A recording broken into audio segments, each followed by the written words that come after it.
Berhasil merasakan kemenangan atas Indonesia dengan skor 1-0 lawan tim muda Indonesia, pelatih Vietnam Kim Sang-sik sampai mengatakan seperti berikut. Dalam konferensi pers sebelum pertandingan, pelatih Vietnam Kim Sang-sik mengaku sudah mempersiapkan strategi dan chemistry pemain secara matang sebelum menghadapi timnas Indonesia. Kim Sang-sik benar-benar memanfaatkan kondisi sang lawan yang berada dalam kurang menguntungkan. Akibat padatnya jadwal, Kim menegaskan Vietnam akan menekan habis-habisan Indonesia untuk meraih kemenangan. Pelatih Kim Sang-sik menepati janjinya, dan Vietnam benar-benar mampu menjalankan strategi menguasai pertandingan dan terus menekan skuad Garuda Muda. Titik balik pertandingan baru datang di menit ke-77 lewat gol Quang Hai. Gol dari gelandang senior ini menjadi satu-satunya gol kemenangan perjuangan keras Vietnam atas Indonesia. 3 poin yang didapat akan membantu tim Vietnam dengan percaya diri menantikan laga tandang melawan Filipina mendatang. Pertandingan berakhir dengan kemenangan Vietnam 1-0 atas Indonesia. Saat konferensi pers usai pertandingan, pelatih Vietnam Kim Sang-sik merasa puas dengan hasil tersebut. Ia juga memuji kapten Vietnam, Nguyen Quang Hai. Berikut ungkapan Kim Sang-sik, "Pada beberapa pertandingan sebelumnya, kami tidak pernah mendapatkan hasil yang baik melawan Indonesia. Hari ini saya sangat puas dengan performa seluruh tim yang bekerja keras dengan baik, bahkan saya lebih puas lagi sebab tidak ada pemain yang cedera. Timnas Indonesia bermain rendah dan aktif bertahan, sulit bagi kami untuk mencetak gol di babak pertama, tetapi di babak kedua tim berusaha keras untuk mendapatkan gol," itulah ungkapan Kim Sang-sik. Pelatih Vietnam yang juga berasal dari Korea Selatan tersebut juga menambahkan, "Saya rasa semua fans mengharapkan tim Vietnam mencetak banyak gol ke gawang Indonesia. Namun, dalam sepak bola, setiap gol itu penting, walau mereka tidak menurunkan skuad intinya, namun timnas Indonesia merupakan lawan yang sangat sulit dihadapi. Kami menciptakan banyak peluang, tetapi tidak dapat memanfaatkan banyak peluang tersebut. Karena itulah, kami merasa sangat menyesal." Itulah kata Kim Sang-sik. Walaupun demikian, menurut Kim Sang-sik para pemainnya sudah menunjukkan keinginan besar mereka untuk menang dengan skor telak, namun kekuatan tim muda Indonesia, di luar dugaan pelatih Vietnam, dan ia puas dengan permainan anak asuhnya di pertandingan ini, walau hanya menang tipis.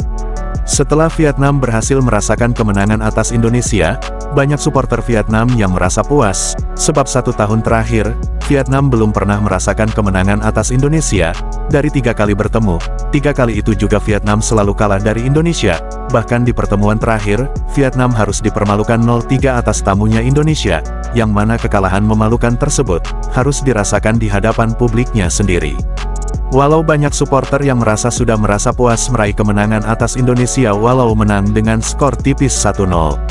Namun tak sedikit supporter Vietnam juga menyindir dan merasa malu dengan timnas kebanggaannya. Bagaimana tidak, ekspektasi sebelum bertanding, supporter Vietnam ingin menang 3-0 atas Indonesia di kandang sendiri. Bukan tanpa alasan para pendukung Vietnam menginginkan menang dengan skor telak dari Indonesia di kandang sendiri. Tidak ada alasan bagi Vietnam untuk tidak menang telak, sebab Vietnam tidak berhadapan dengan pemain pelapis Indonesia, bahkan Vietnam hanya menghadapi skuad muda Indonesia yang bahkan usianya rata-rata masih 20 tahun. Vietnam unggul segalanya, namun skor tipis tidak mencerminkan kekuatan timnas Vietnam dibandingkan lawan. Jangankan pemain pelapis, bahkan timnas Indonesia hanya menurunkan skuad pelapis di kelompok usia, dengan dikombinasikan oleh 3 pemain pelapis senior Indonesia, yaitu Pratama Arhan, Rafael Struijk dan Asnawi Mangkualam.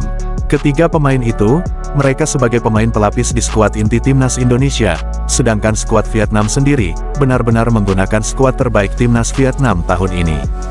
Dari alasan itulah, banyak supporter Vietnam murka atas kemenangan tipis Vietnam dari Indonesia, dari berbagai alasan, mulai dari jadwal yang sudah merugikan Indonesia, materi pemain Indonesia yang menurunkan skuad pelapis kelompok usia, ditambah bermain di hadapan publik Vietnam dengan misi balas dendam, namun tim kebanggaan mereka, hanya mampu menang tipis dari timnas junior Indonesia.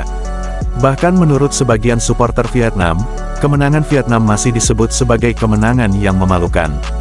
Kemenangan tipis itu disebut cerminan dari kekuatan timnas Vietnam yang ia rasa hanya jalan di tempat.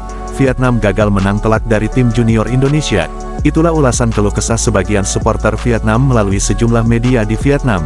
Setelah laga yang sudah sangat lama dinantikan melawan Indonesia, bahkan bagi Vietnam Indonesia dianggap sebagai musuh bebuyutannya, namun mereka kurang puas dengan hasil kemenangan tipis tersebut. Tidak hanya membahas hasil pertandingan saja, bahkan sebelumnya media Vietnam juga mengakui, jika level timnas senior Indonesia sudah berada di level yang berbeda. Timnas Indonesia senior disebut sudah menjadi salah satu raksasa Asia. Indonesia juga dianggap sebagai tim Asia Tenggara pertama yang bakalan lolos ke Piala Dunia.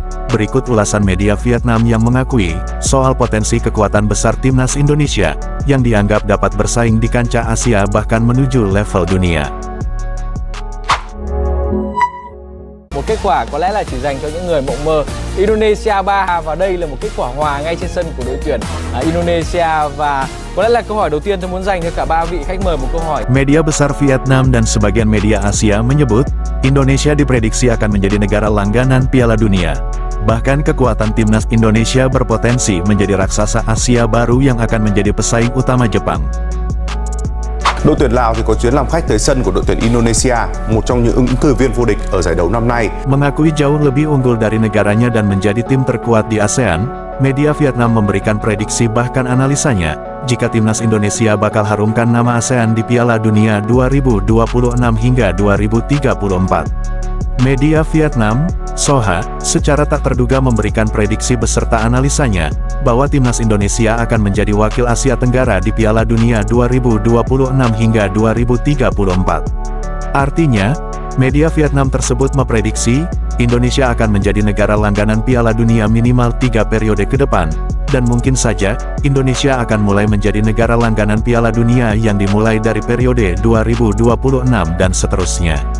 Tentu jika Indonesia menjadi negara langganan Piala Dunia, secara otomatis, Indonesia sekaligus akan menjadi negara langganan Piala Asia. Jika kualitas mereka terus menanjak, bukan hal yang tidak mungkin, jika Indonesia akan menjadi negara kuat calon pesaing utama Jepang dan Korea Selatan untuk menjuarai Piala Asia. Bahkan Indonesia berpotensi besar akan menjadi raksasa Asia seutuhnya, sekaligus menjadi pesaing utama Jepang untuk menjadi yang terbaik se-Asia secara global. Kabar dari media besar tersebut sontak mengguncang dunia sepak bola ASEAN dan menjadi pemberitaan di sebagian media Asia. Dengan bertambahnya jatah slot tim Asia yang menunjukkan kenaikan level sepak bola Asia, yang ternyata kualitas sepak bola Asia, kini sudah mulai mampu menyaingi level sepak bola benua Eropa. Saat ini peluang sejumlah negara kawasan Asia secara global, semakin besar untuk dapat tampil di Piala Dunia, dan peluang tersebut semakin terbuka lebar bagi Indonesia dan negara Asia Tenggara lainnya. Prediksi tersebut disampaikan oleh media besar Vietnam, Soha, yang mengatakan bahwa Indonesia adalah tim dengan performa terbaik di Asia Tenggara saat ini, dan menjadi salah satu raksasa Asia secara global. Hal itu sudah terbukti, mereka mampu bersaing dengan para raksasa Asia di grup C yang merupakan grup paling sulit dari semua grup yang berada di kualifikasi Piala Dunia zona Asia. Bahkan, mereka mampu menyingkirkan Arab Saudi yang notabene merupakan salah satu raksasa Asia, sekaligus menjadi negara langganan Piala Dunia. Tidak hanya pencapaian itu saja, bahkan, timnas Indonesia juga disebut berpotensi besar kembali dapat menyingkirkan Australia untuk memperebutkan urutan 2 di grup C, mengingat materi pemain berkualitas Indonesia yang saat ini sudah sangat baik. Bahkan materi pemain berkualitas mereka akan masih terus bertambah. Potensi kekuatan Indonesia terus menunjukkan perkembangan yang begitu cepat bahkan dengan waktu yang singkat, sekelas tim yang baru terbentuk seperti Indonesia. Namun mereka mampu bersaing dengan para raksasa Asia. Bisa dibayangkan dengan prediksi nyata, bagaimana jika potensi mereka di kemudian hari dengan materi pemain yang sama bahkan terus berkembang. Bukan hal yang mustahil jika Indonesia akan mengancam kekuatan Raja Asia yang sekaligus merupakan salah satu raksasa dunia, yakni Jepang. Kekuatan timnas Indonesia diprediksi akan terus berkembang, mengingat mereka baru terbentuk dan baru beradaptasi. Dengan materi pemain yang mendukung, Indonesia hampir dipastikan menjadi salah satu negara Asia yang bakal menjadi negara langganan Piala Dunia. Setidaknya hal itu akan terjadi mulai 2026 hingga 2034. Setelah periode tersebut, semua tergantung dari federasi mereka, bagaimana cara mempertahankan kekuatan sepak bola Indonesia itu sendiri.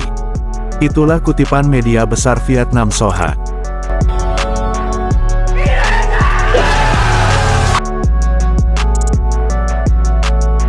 Sebelum meninggalkan tayangan ini, silakan Anda subscribe channel YT Real ini, agar Anda terus mendapatkan berita perkembangan serta informasi jadwal pertandingan Timnas Indonesia selanjutnya. Sampai jumpa di tayangan berikutnya, bye YT Real.